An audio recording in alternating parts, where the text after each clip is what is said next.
sa YouTube, nagselos ngayon si King Saul. So, ang current na hari, parang, teka lang, parang insecure siya kay David. So, ang nangyari, gusto niyang papatay si David. Yun yung nangyari.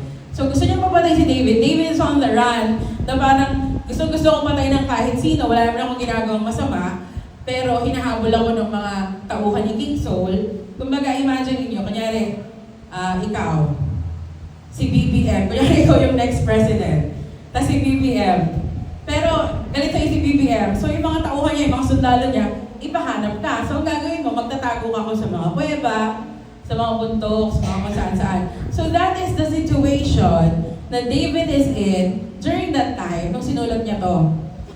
Pero, imbis na parang, akala ko ba magiging king ako? Diba? Parang, bakit parang yung buhay ko nasa bingit ng kamatayan? Akala ko ba king?